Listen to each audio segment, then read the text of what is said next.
Paano malaman ang emergency first aid? Isa lang alang ang sitwasyon na ganito. Ang mahalagang tao sa buhay mo ay bigla na lamang natumba. Una, tiyakin ang galaw ng tao na wala ng malay sa pamamagitan ng tapik na malakas sa kanyang balikat. Okay lang po kayo? Okay lang po kayo? Okay lang po kayo? Kung wala itong malay sa mga taong nakapaligid sa iyo, sabihin ito na tumawag ng 119 para sa ambulansya at gumawa ng automated external defibrillator, AED. Kung walang sino man tao sa pangyayari, sarili mo mismo ang tumawag sa 119.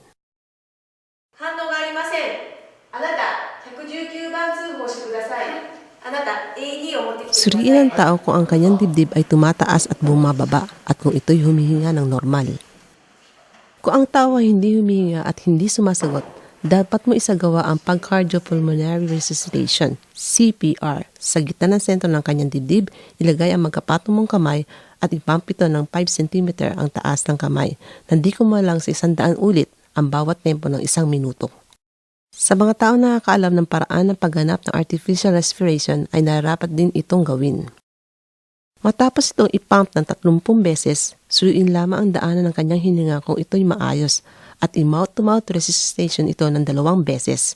Isunod muli ang pagpapump ng 30 beses at muli itong i-mouth-to-mouth resuscitation.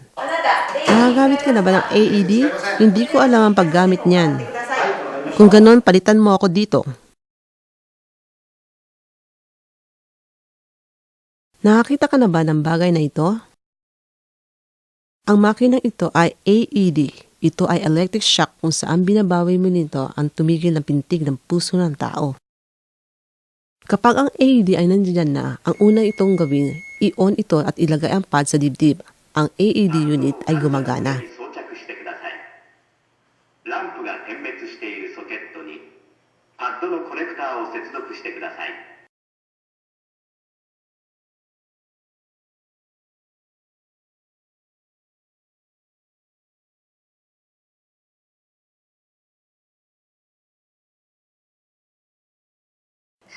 Ang AED unit ay sinusuri ang tibok ng puso ng tao.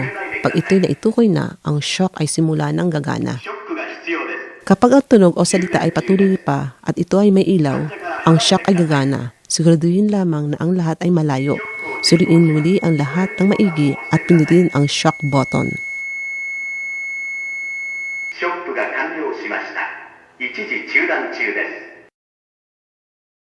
Matapos maisagawa ang shock electric, simulan muli isagawa ang cardiopulmonary resuscitation.